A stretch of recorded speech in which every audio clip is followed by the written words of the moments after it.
এই রমজানে একটি নামাজের কথা বলবো, শত কষ্ট হলেও এই নামাজটা আপনি ছাড়বেন না। একবার হলেও এই নামাজটা আপনি পড়বেন। নবীজি এই নামাজের এত গুরুত্ব দিতেন, নবীজি বলেছেন জীবনে একবার হলেও তুমি এই নামাজটা পড়বে। এই হাদিসটি ইবনে মাজাহ শরীফের, তিরমিজি শরীফের এবং আবু দাউদ শরীফের 1297 নম্বর হাদিসের মধ্যে এই হাদিসটা বর্ণনা হয়েছে এই নামাজের কথা। নবীজি তার চাচা আব্বাস রাদিয়াল্লাহু তাআলা আনহুকে ডাক দিয়ে বলছেন, চাচা আমি আপনাকে এমন একটি নামাজের কথা বলছি, এই নামাজটা আপনি প্রতিদিন একবার হলেও আপনি আদায় করবেন।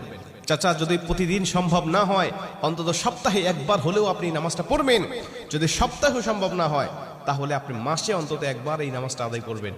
চাচা যদি মাসেও আপনার পক্ষে কষ্টকর হয়ে যায়, বছরে একবার পড়বেন। যদি বছরেও না পারেন, জীবদ্দশায় অন্তত একবার হলেও নামাজটা পড়বেন। কারণ এই নামাজটা এত পাওয়ারফুল নামাজ। এই নামাজটা আদায় করার কারণে আপনার প্রকাশ্যে অপ্রকাশ্যে যত গুনাহ করেছেন, আপনার ইচ্ছায় অনিচ্ছায় যত গুনাহ করেছেন, আপনার অতীত জীবনে যত গুনাহ করেছেন, সব গুনাহ আল্লাহ আপনাকে ক্ষমা করে দেবে। চাচা এই নামাজটার নিয়মটা একটু ব্যতিক্রম। এই নামাজটাকে বলা হয় সালাতুত তাসবিহ।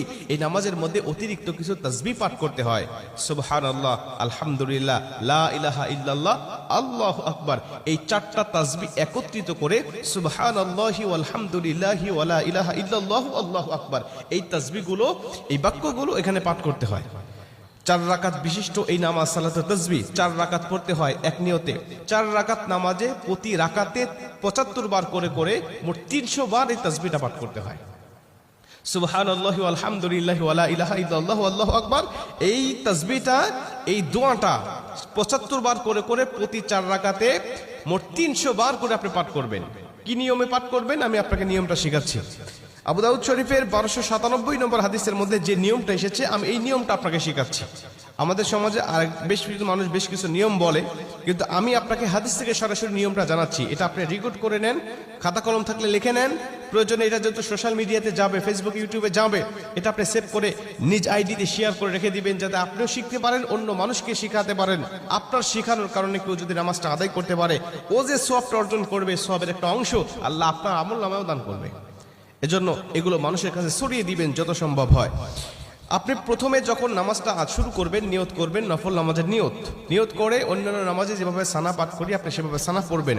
অন্যান্য নামাজে যেভাবে সূরা ফাতিহা পড়ি ওভাবে সূরা ফাতিহা পড়বেন। অন্যান্য নামাজে সূরা ফাতিহার পরে যেভাবে সূরা মিলান ওইভাবে সূরা মিলাবেন। সূরা মিলানোর পরে রুকুতে যাবার আগে দাঁড়ানো অবস্থায় আপনি 15 বার এই তাসবিহটা পাঠ করবেন। সুবহানাল্লাহি ওয়াল হামদুলিল্লাহি ওয়া লা ইলাহা ইল্লাল্লাহু আল্লাহু আকবার। এই তাসবিহটা পাঠ করলেন 15 বার।